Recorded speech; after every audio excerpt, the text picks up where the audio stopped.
Magandang araw po Sir Bob at sa lahat ng mga nakikinig ng inyong channel. Ako si Arnold, taga Santa Cruz, Laguna. Pagpasensyahan nyo na po kung hindi maayos itong pagkakasulat ng kwento.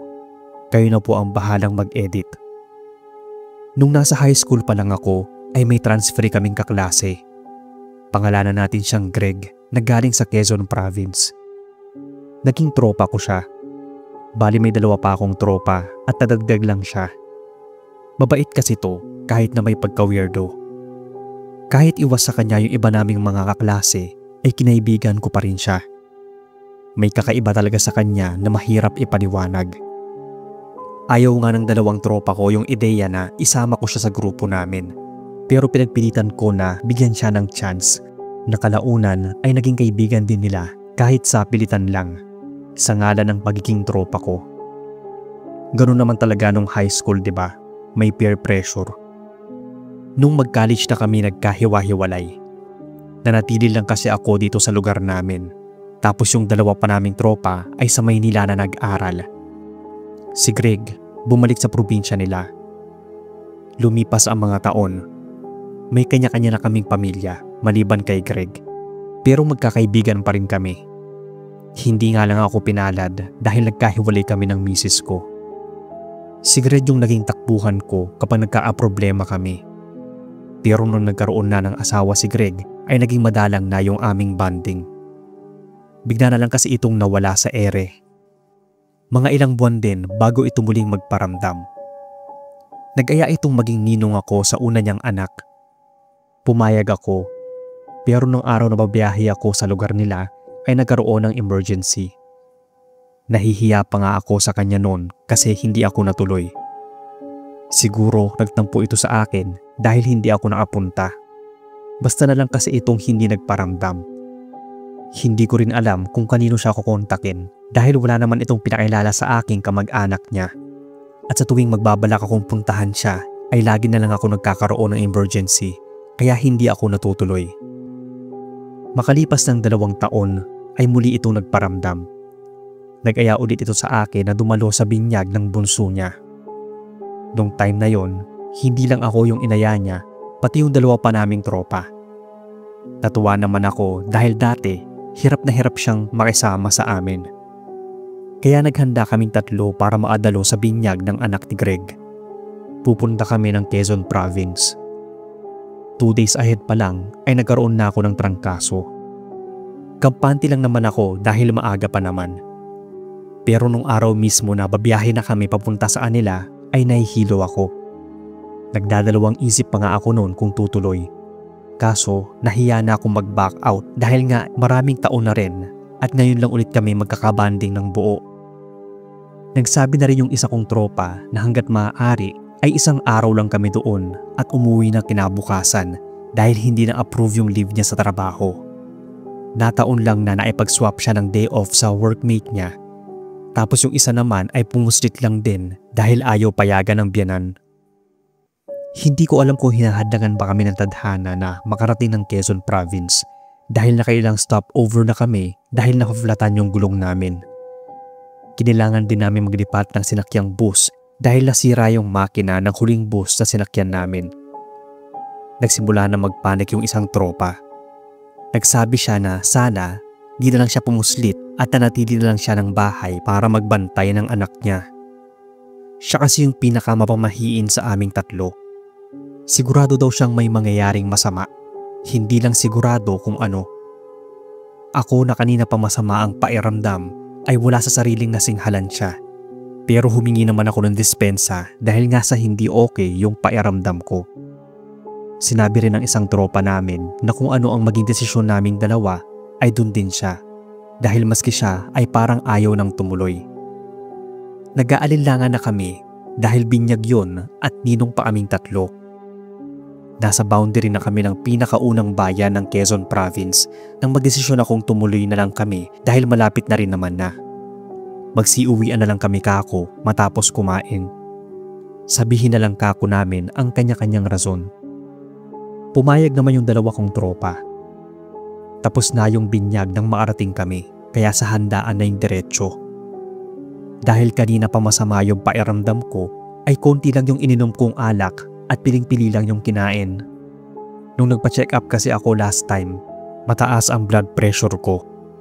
Kaya kahit natatakam akong kumain ng inihanda ni Greg na espesyal na sisig na luto ng kanyang misis para pampulutan, ay hindi talaga ako kumain. Nagtiyaga na lang ako sa mani. Uminom lang yung isa kong tropa dahil hindi naman siya mahilig mamulutan. Ang umubos ng inihanda ni Greg ay yung isa ko pang tropa. Hindi ko alam kung anong nangyayari sa akin nung oras na yon. Iniisip ko na baka dahil masama nga yung pakiramdam nung araw, kaya kung ano-ano yung nakikita ko. Napansin ko kasi yung paraan ng pagkain ng tropa ko sa sisig.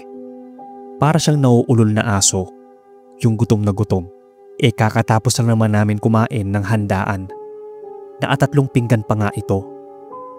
Ewan ko ba, para akong kinilabutan sa paraan ng pagkain niya. Tumutulo pa nga yung laway niya mula sa bibig na ikinasama lalo ng pakiramdam ko. Hindi ko rin talaga maintindihan yung sarili ko noong mga panahon na yon. Para akong nilalamig na gustong masuka. Ang lakas din ng kabog ng dibdib ko, pero hindi naman na ako mainit. Nagmukhang halimaw sa paningin ko yung itsura ng asawa ni Greg noon. Siguro, tinamaan na ako ng 5 baso ng alak. Nagdidiliryo na siguro ako dahil kakaiba na yung tingin ko sa mga tao sa paligid. Yung asawa ni Greg, mga anak, si Greg mismo at yung tropa na ring umubos ng pulutang sisig. Lahat sila ang tingin ko ay halimaw. Kinilabutan talaga ako nang makita kong tumutulo ang mga laway nilang nakatingin sa akin at sa isa o pang tropa na hindi kumain ng pulutan. Para maalis sa sistema ko ang nakikita ay nagpaalam na akong uuwi na. Nag-alinlangan pa nga si Greg na pauwiin kami dahil nga hindi pa naman kami ganong katagal sa kanila. Pero pinagpilitan ko talaga na umuwi na kami nun. Ang sabi ko, masama yung pakiramdam ko at nagsinungaling na rin ako sa kanila na isinugod sa ospital yung kapatid ko. Kaya siguro napapayag ko ito. Kahit na alam kong imposible na maisama namin pauwi ang isa naming tropa, ay hinanapan ko talaga ng paraan. Kahit nahihirapan ako noon, ay binuhat ko ito papalayo kina Greg. Naabuntot naman yung isa ko pang tropa sa akin. Alam kong may mali na sa tropang pasan ko. Iba na yung paraan ng paghinga niya doon sa inuman namin. Nabasa na rin yung likod ko sa tumutulo niyang laway at yung tunog ng boses niya ay parang sa isang mabangis na hayop na. Nang maarating kami sa gilid ng kalsada, ay agad ako nagpara sa unang bakanting jeep na dumaan. Pinakyaw namin yung jeepney driver. Nagsimula na nung magwala yung tropa ko. Mabuti na lang at may lubid yung jeep na nasakyan namin. Tinulungan akong itali ang tropa namin. Tinanong kami ng driver kung bakit siya nagkakaganon, kung saan kami nanggaling at ano yung huling inihanda sa amin. Kinuwento ko sa kanya yung lahat at sa kanya din namin nalaman kung anong nangyayari sa tropa namin. May alam daw siyang makakatulong sa amin para maialis sa katawan nito ang kinain. Nayanggaw yung tropa namin at dahil yon sa kinain na sisig. Matinding takot talaga yung naramdaman ko noong mga oras na yon. Saksi ako kung paano magwala yung tropa ko. Para siyang nawala sa sariling katinuan. Pinainom siya ng manggagamot ng espesyal daw na herbal at langis. Inihele din siya na parang bata. Pagkalipas ng ilang oras ay bigla siyang sumuka. Tapos may lumabas na buhay na sisiw mula sa bibig ng aking tropa. Nagulat kami nun. Pero nahimasmasan din kaming dalawa ng tropa ko sa ininom namin nun. Ipinaliwanag sa amin ng manggagamot yung sinabi din sa amin ng jeepney driver. Kinumpirma lang niya na nayanggaw nga yung tropa namin. Buti na lang daw ay walang inilagay sa inumin namin. Kundi pati kaming dalawa ng tropa ko ay nahawa na rin. Awa naman ng Diyos ay gumaling yung tropa ko. Kinabukasan na kami nakauwi. Nanumpa kaming tatlo na hindi na kami muling tatapak pa sa lugar ni na Greg at lalong iiwasan na namin siya. Matinding aral din ang nangyari sa aming pagkakaibigan. Yung inakala kong totoong kaibigan, may iba palang motibo. Kaya payo lang lalo sa mga kabataan ay piliin nyo yung mga kaibigan nyo. Kapag alam nyo o nararamdaman nyong may mali na, siguro ay meron nga talaga. Maraming salamat sa inyong oras, Sir Bob. Sana ay mabigyan ng chance na mai-ere itong kwento ko. God bless sa inyo.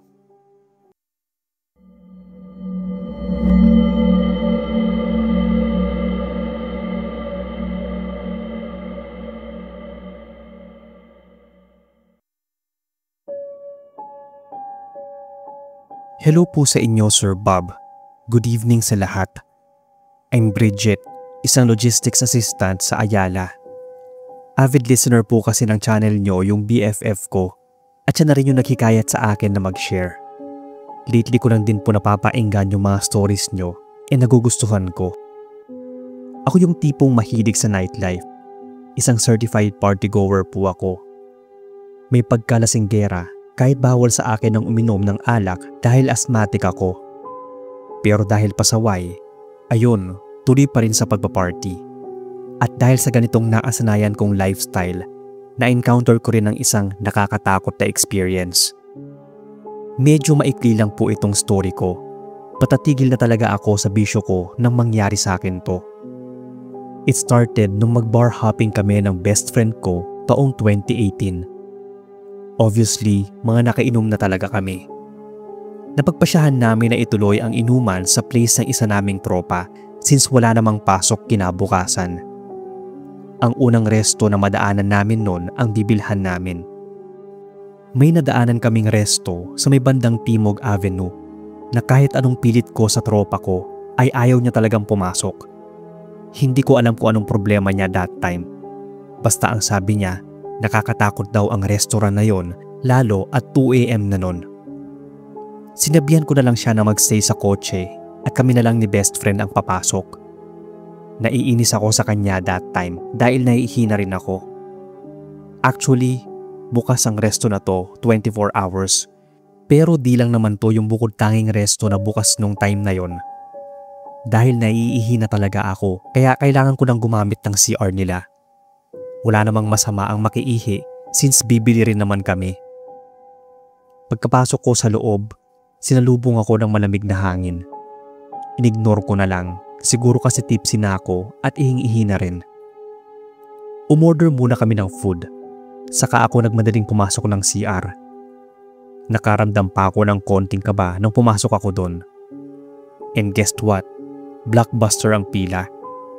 Nabwisit nga ako sa isipin na kung bakit mas marami pang tao sa CR kesa sa mismong resto. And worst, may nagiinuman pa roon na naapwesto sa may bandang CR.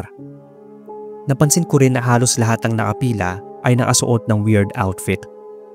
Para bang umattend ang mga ito ng isang vintage party dahil sa mga kasuotan nila. Palala na rin ng palala yung nararamdaman kong lamig. Wala sa sariling napayakap pa ako. Until turn ko na pumasok ng cubicle. I felt relieved kasi nakaihi na rin ako. Pero naalarma ako noon nang biglang namatay ang ilaw. Palabas na ako pero hindi ko mabuksan ang pinto. Nagtawag ako ng tulong pero walang lumalapit. Tinawag ko yung best friend ko na that time ay naghihintay ng in-order naming food. Pero out of coverage ang signal ng phone doon. Nagsimula na akong magpanik nang may marinig akong mga sumisigaw at commotion sa labas. Eksaktong bumukas ang pinto at bumungad sa akin ang makapal na usok. Takot na takot ako dahil iniisip ko na mas stranded ako na mag-isang nasusunog sa resto. Boses ng best friend ko ang huling narinig ko bago ako mawalan ng malay. Boses din niya yung una kong narinig pagkagising ko. Nakahiga na pala ako sa hospital bed. Ang sabi ni BFF na nagtaka siya dahil sobrang tagal ko raw lumabas. Kanina pa raw nakaredy yung in-order naming pagkain kaya napasugod siya sa CR at talamang nawalan ako ng malay. According sa tumingin sa akin ay inatake ako ng asthma at overfatigue na rin ang findings. Dahil after work ay diretso inom at party ako tapos may after party pa. Puyat din ako noon beforehand. Ipinaliwanag ko sa best friend ko yung nangyari. Sinabi niyang naniniwala naman siya dahil nakarinig din siya ng music na nanggaling sa loob ng CR noon. Kaya nga niya ako natagpuan doon ng walang malay kasi may nasense siyang something wrong. After noon ay naglaylo na ako sa bar hopping.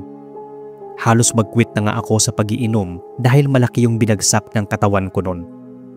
Nagka-trauma na rin ako sa restaurant CR, maski nga sa mga CR sa fast food. Pumapasok ako pero dapat may kasama na o di kaya ay nagpapasama ako. Hanggang ngayon, ganito pa rin ako. Nalaman ko rin pala doon sa tropang nagpaiwan habang nag-order kami ni BFF ng food at nag-CR ako dun sa resto sa Timog Ave. Kaya raw pala nagpaiwan at takot siya dahil nga may na-experience na siya doon once nung pumunta siya. Yun din daw yung site kung saan nasunog yung ozone disco noong 1996 kung saan marami ang namatay. Ito lang po yung nakakatakot na experience ko, Sir Bob. Hopefully ay mabasa nyo at ma-feature sa channel para naman mapainggan namin. More listeners and subscribers pa po.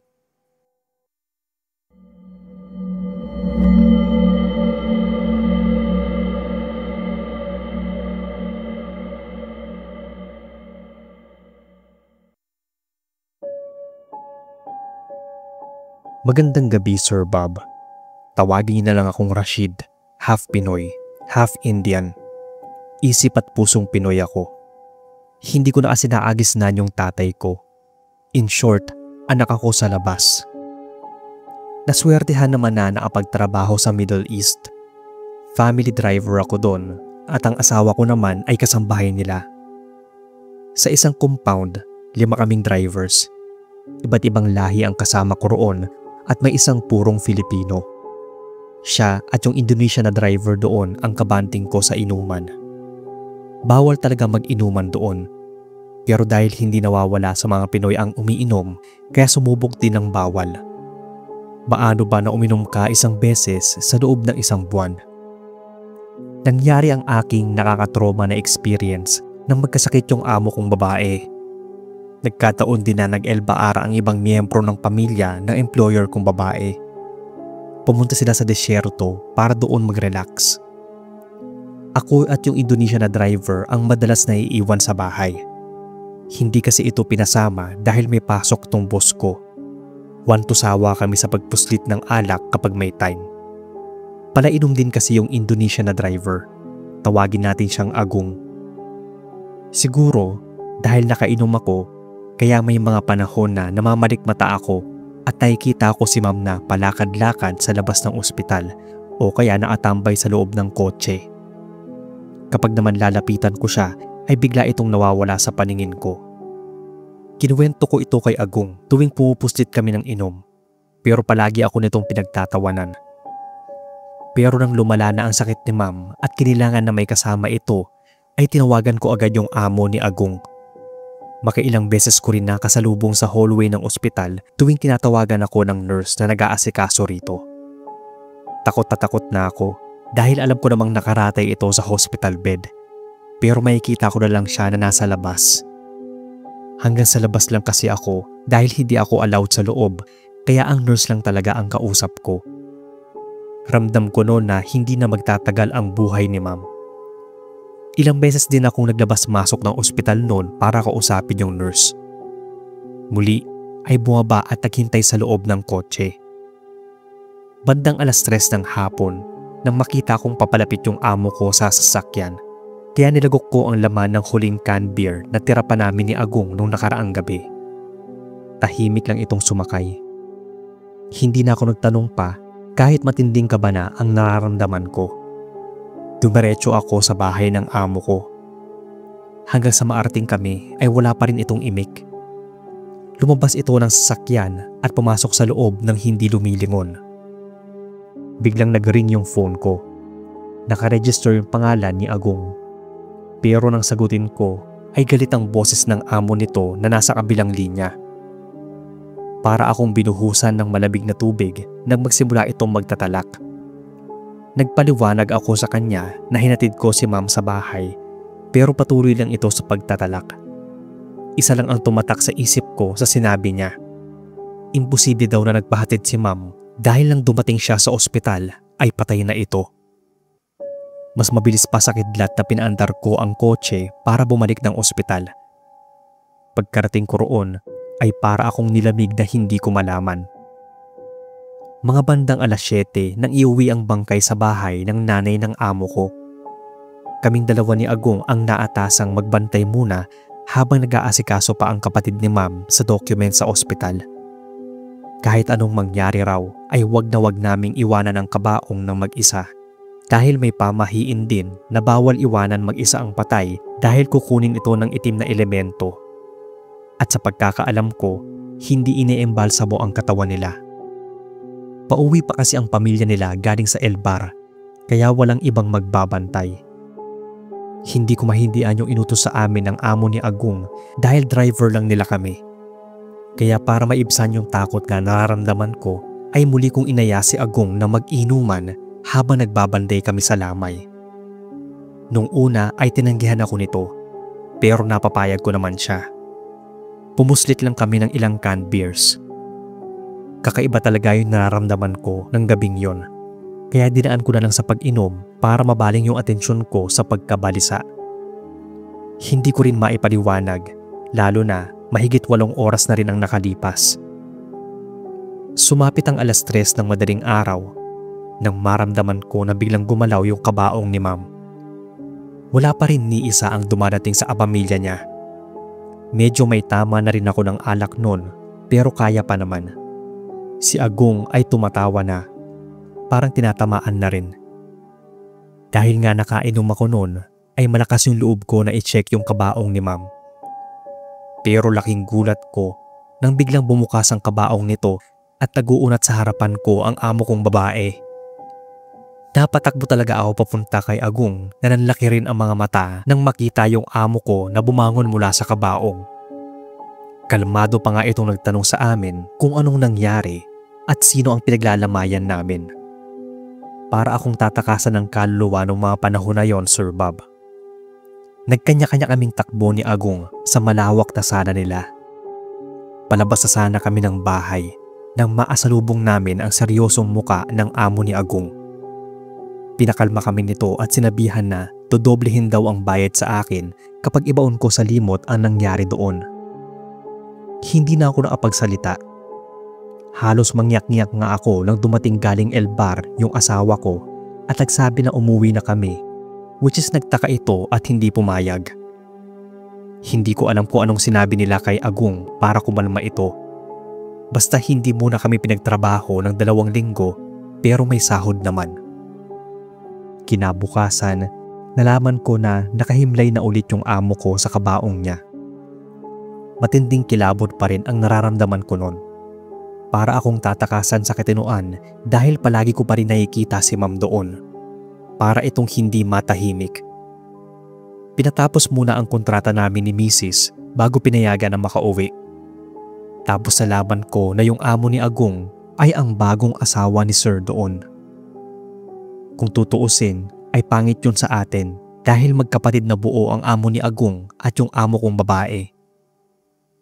Maraming naglaro sa isipan ko noon pero hindi ko na binalak pang tuklasin pa.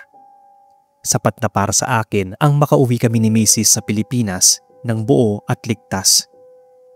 Saka lang namin mas pinag-usapan ni Mrs. nang maabalik na kami dito. Pati siya hindi talaga maapaniwala sa mga nangyari. Hanggang dito na lang, Sir Bob, ang kwento. Sana ay mabasa nyo at more power sa inyong channel.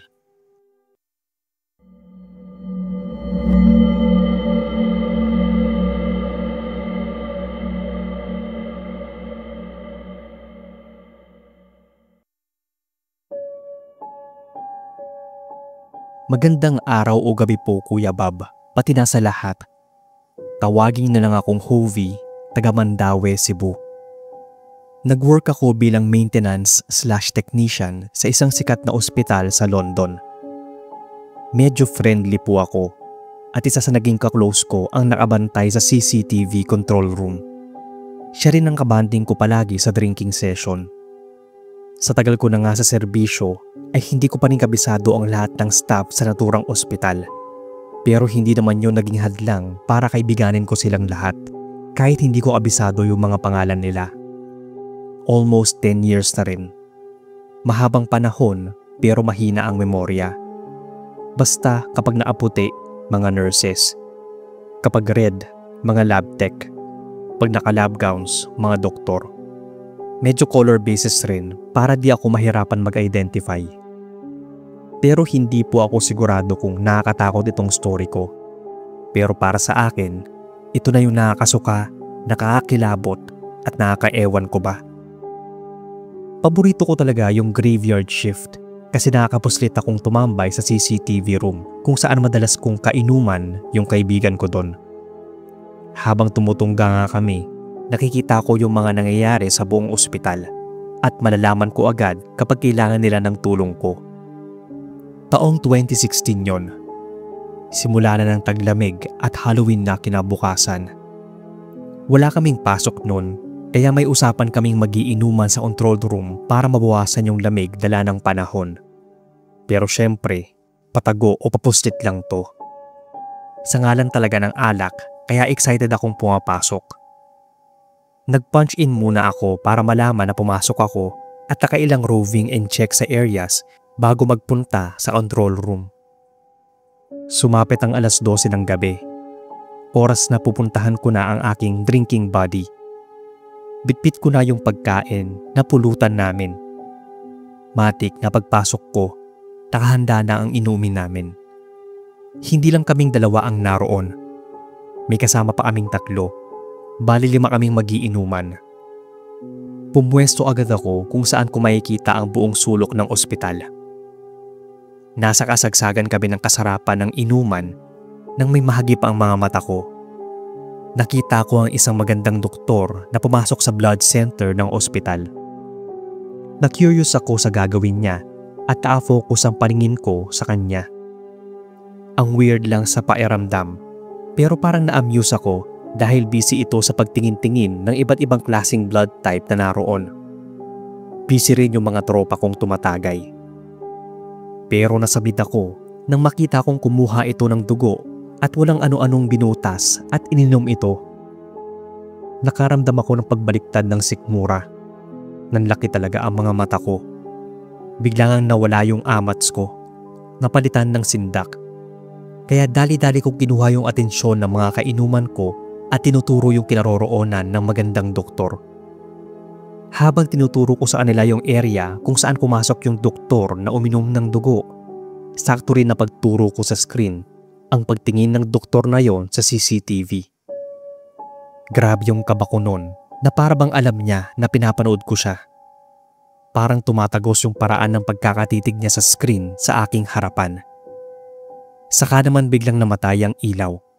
Eh di mas kinilabutan ako. Napamura pa nga ako at napatanong kung anong nangyari. Pakiramdam ko pa ay tatakasan ako ng ulirat lalo nang tumunog yung earpiece na suot ko. Pinapapunta ako sa area kung saan may aayusin kaming wiring na nasira. Parang ayaw nang gumalaw ang mga paa ko nun. Kabado pa akong lumabas at napilitang pumunta dun sa area na nasira. Kahit may mga nakasabayan akong mga empleyado na dumaan sa hagdan nun, ay hindi pa rin maalis sa akin yung kaba. Bumalik ang liwanag dahil sa generator. Naasalubong ko pa yung magandang doktor na nakita ko sa screen kanina. Halos hindi ako makatingin ng diretso sa mga mata nito.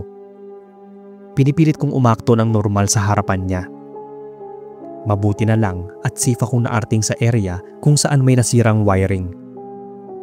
Medyo nakahinga ako ng maluwag nang matapos kong ayusin yon. Sakto, kinabukasan ay wala akong pasok. Pero nag-report ako sa office para magpa-change schedule.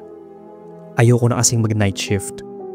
Pakiramdam ko noon ay mas safe akong mag-duty ng umaga. Ewan ko ba at natakot talaga ako sa nasaksihan ko nung gabing yon. Kinuwento ko yun sa isa sa mga close ko doon sa day shift din. Tinawanan niya lang ako. Pinayuhan na wag mabahala dahil alam daw ng karamihan na may sakit si Dr. Luna. Tawag doon sa magandang doktor na uminom ng dugo. Pero harmless daw ito. Pero para sa akin ay hindi talaga okay. Nalaman ko rin na hindi lang daw ito ang may ganong sakit doon. Mangilan-ngilan sila. Dahil hindi ako mapalagay sa nalaman ko, nung nag-end yung contract ko ay nag-apply ako sa ibang bansa.